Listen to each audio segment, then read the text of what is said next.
चीन के एक रेगिस्तान के बीचों बीच पड़ी बंजर जमीन की कुछ अजीबोगरीब तस्वीरें अमेरिकी सैटेलाइट्स ने ली। वहां एक ऐसा विशाल ढांचा बनाया गया था जो बिल्कुल एक विमानवाहक पोत एयरक्राफ्ट कैरियर के आकार का था। आमतौर पर विमानवाहक पोत समुद्र में होते हैं और अगर उन्हें बनाया भी जाए तो किसी समुद्री तट के पास। लेकिन यहाँ मामला अलग था। चीन एक एयरक्राफ्ट कैरियर को सूखे रेगिस्तानी इलाके में बना रहा था। सवाल है, आखिर चीन रेगिस्तान में एक विमानवाहक पोत क्यों बना रहा है? क्या यह सिर्फ एक प्रयोग है या फिर दुनिया के लिए एक चेतावनी? वीडियो अंत तक देखिए क्योंकि हम आपको बताने वाले हैं कि यह असल में तीसरे विश्वयुद्ध की तैयारी का एक हिस्सा है। 2021 में चीन के ऊपर से उड़ते अमेरिकी सैटेलाइट्स ने रहस्यमयी तस्वीरें खींची। यह एक अमेरिकी एयरक्राफ्ट कैरियर की हूबहू कॉपी थी, खासतौर पर दुनिया के सबसे ताकतवर जहाजों में से एक अमेरिका का निमिट्ज क्लास एयरक्राफ्ट कैरियर।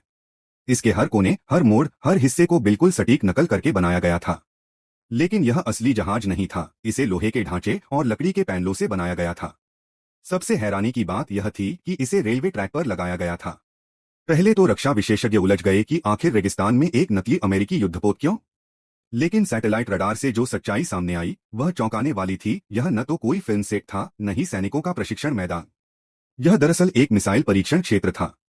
चीन अमेरिकी नौसेना के जहाजों, खासकर ताइवान की रक्षा के लिए आने वाले पोतों को कैसे निशाना बनाया जाए, इसका अभ्यास कर रहा था।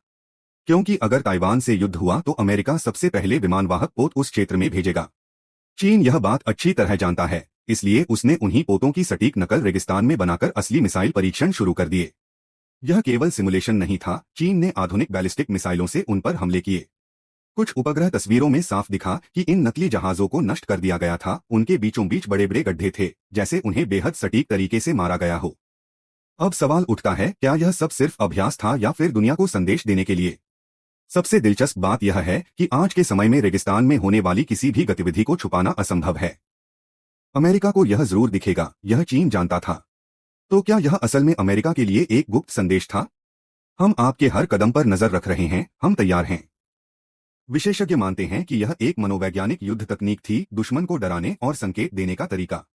मानो चीन ने रेगिस्तान में एक विशाल शतरंज की बिसात बनाई हो, जिसमें दुश्मन के राजा को बीच में रखकर चेकमेट देने की तैयारी हो। कल्पना कीजिए, चीन और ताइवान में अचानक युद्ध छिड़ जाता है, दोनों तरफ से मिसाइलें तैयार हैं और छोड़ी जाती हैं। अमेरिका ताइवान की मदद के लिए विमानवाहक पोत भेजता है। लेकिन चीन इस पल के लिए पहले से अभ्यास कर चुका है। रेगिस्तान में असली आकार की कॉपियों पर अपने हाइपरसोनिक मिसाइलों की धार तेज कर चुका है। उसे पता है कहां वार करना है। चीन का मकसद सिर्फ युद्ध लड़ना नहीं है, बल्कि एशिया में अमेरिकी ताकत को निष्क्रिय करना भी है। यह कोई काल्पनिक कहानी नहीं। चीन पहले ही DF-21 और DF-26 जैसी खतरनाक एयरक्राफ्ट कैरियर किलर मिसाइलों का परीक्षण कर चुका है। ये मिसाइलें सैटेलाइट की मदद से सैकड़ों किलोमीटर दूर चल रहे जहाजों को भी सटीकता से मार सकती हैं। दक्षिण चीन सागर, व्यापार मार्गों और पूरे एशिया पर नियंत्रण चीन का पुराना सपना है। रेगिस्तान में नकली कैरियर बनाकर चीन न सिर्फ युद्ध की तैयारी कर रहा है, बल्कि दुनिया को यह संदेश भी दे रहा है, हम भविष्य के सुपर पावर हैं और हमें रोकना आसान नहीं। अमेरिका यह जानता है, इसलिए पेंटागन अरबों dollar anti hypersonic defence system, Japan, Bharat, Australia जैसे देशों के साथ सैन्य गठबंधन और मिसाइल रोधी तकनीकों पर खर्च कर रहा है। तो अगली बार जब आप विश्व मानचित्र देखें तो याद रखें, चीन के सुनसान रेगिस्तान में कहीं एक नकली अमेरिकी युद्धपोत खामोशी से पड़ा है।